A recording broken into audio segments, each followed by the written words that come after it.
Fala turma, professor Gabriel aqui, passando frio, mas já gravando para vocês a nossa semana 9 e com o desafio de já concluirmos a semana 10, beleza? Porque assim vai sobrar mais tempo para a gente conversar mais sobre as Olimpíadas e o que já aborda nessa semana 9, tá bom? Então, segue a apostila aí junto comigo, tá? Estamos falando ainda de esportes de precisão, que são os esportes que a gente tem que atingir ou aproximar de um alvo fixo ou de um alvo móvel, tá? E tem todos os exemplos aí citados no texto, como bocha, a flecha, bolão, projétil, qualquer objeto que você tem que acertar em um alvo, seja ele fixo ou ele móvel, beleza? Tem alguns nomes ali, como bocha, boliche, pino, birosca, flecha, entre outros. Eu sugiro que vocês pesquisem, tá? Digita no YouTube, digita no Google o que é essa birosca, que é um tipo de jogo, acreditem, tá? Não é palavrão, tá bom? É, então, você deve ter participado, a gente já fez muitas atividades de precisão na nossa aula de educação física, agora a gente está, infelizmente, trabalhando um pouco mais de forma teórica e aprendendo a identificar cada um, tá bom? E nas Olimpíadas nós temos alguns esportes de precisão somente, tá bom? Tem muito mais que vai além. Aqui nós temos o exemplo, o curling, né? Que é um esporte de jogos de inverno, tá? Onde tem esse alvo no chão aqui. E do outro lado tem um alvo bem parecido com esse. E esse objeto, que é uma pedra bem lapidada, ela é lançada de modo a aproximar do alvo. O alvo é fixo, porém você tem que aproximar ela perto do centro do alvo. E o boliche, que você tem que lançar a bola nessa pista e derrubar os pinos lá atrás, tá? Então, dá uma lidinha no texto que está explicando bonitinho o que significa de fato esses esportes de precisão, tranquilo?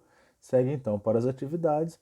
Você precisa, na número 1, marcar a opção que não representa um esporte de precisão, tá bem tranquilo. E na número 2, está um pouquinho mais complexo, porque você precisa achar no meio disso tudo aí os esportes que são de precisão, tá bom? Depois, eu preciso que vocês, na 3, divida quais as modalidades que você conhece e quais as modalidades que você não conhece, tá? Sugiro que você pesquise também, tá? Então, o intuito aí é fazer vocês terem a curiosidade de pesquisar. Falei, nossa, o que é o halterofilismo? O que é... Você pode pesquisar isso, você vai encontrar vídeos curtos explicando, mostrando, ou alguns jogos inteiros filmados, tá? Não precisa assistir tudo, mas só para vocês se aproximarem um pouco mais do conteúdo, tranquilo? E seguindo para a semana 10, o tema é esportes ainda e vamos falar do basquete paralímpico, que é o basquete em cadeiras de rodas. Tem algumas peculiaridades, mas basicamente as regras são as mesmas do jogo normal, só que os jogadores estão utilizando uma cadeira de roda, tá? No começo do texto, aqui nós temos uma explicação sobre o histórico, né? Porque foi praticado inicialmente por ex-soldados norte-americanos que saíram feridos da Segunda Guerra Mundial. É, chegou no Brasil, tem uma presença histórica muito forte no movimento paralímpico, tá? Sendo a primeira modalidade praticada aqui.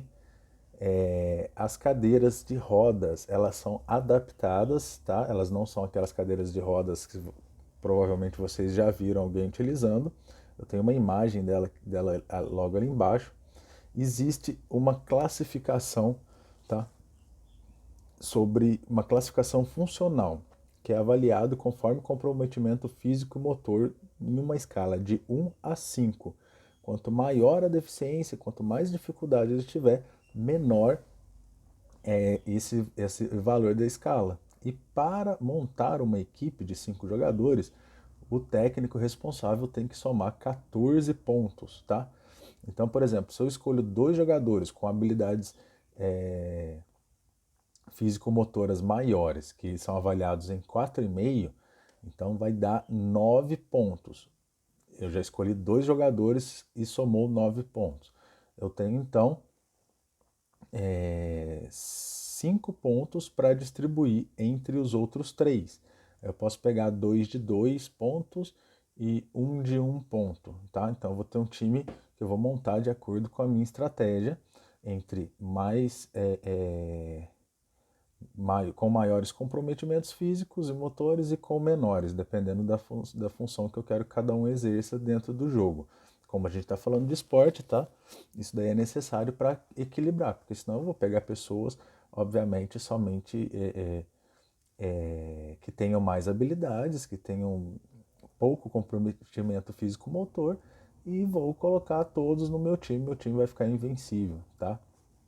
E vou deixar os, os mais com mais comprometimentos para outra equipe. Então ficaria bem, não ficaria justa, né? Uma competição dessa forma. Então isso daí é feito não podendo passar os 14 pontos. As cadeiras de rodas são adaptadas e padronizadas, tá bom?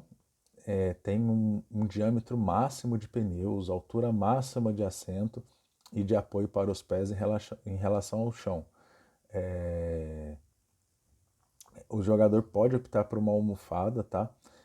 Não tem aquele encosto maior. Deixa eu colocar na imagem aqui para vocês verem. Tá? Eles não têm aquele encosto nas costas. As rodas, deixa eu dar um zoom, vai ficar melhor. As rodas, olha só, elas são inclinadas, né? Para evitar que haja de forma muito fácil as quedas laterais. Lá na parte de trás, aqui ó, na parte de trás da cadeira, tem uma outra rodinha que ajuda a evitar que caia o atleta caia para trás. Os pés, o quadril aqui, eles são amarrados na cadeira, tá? Isso aqui é bem baixinho, ó, na parte de trás, tá passando bem mais ou menos nessa altura. E podem se prender os pés e o quadril aqui na cadeira de rodas. Então a cadeira de rodas faz parte do corpo do jogador. Tanto que ó, recebe até numeração, tá vendo? E na frente dos pés, para proteger um pouco das pernas, tem uma outra barra fechando aqui. Então pode haver choques entre as cadeiras que isso não atinge os jogadores. Se fosse aberto isso aqui, né, os jogadores poderiam se chocar um contra os outros, batendo as pernas e acabando por se machucar. Então, segue para as atividades, está bem tranquila. Você tem que responder para mim por quem que foi praticado inicialmente e por quais motivos, tá? Tá na letra A, B, C ou D. E você marcar no número 2, no caso, tá 3 aí, mas é número 2, qual desses materiais aqui não possui relação nenhuma com o basquete em cadeira de rodas. Tranquilo, turminha? Importante é vocês entenderem que existem esses esportes adaptados e é muito interessante. Também sugiro que vocês pesquisem para vocês verem um pouquinho de uma partida, para você ver que é muito legal, é muito rápido, é muito dinâmico. Beleza? Qualquer coisa, entre em contato comigo que eu estou à disposição de vocês. Vamos fechar essa apostila logo para sobrar tempo para a gente tratar mais assuntos, preferencialmente sobre as Olimpíadas. Abraço, galera!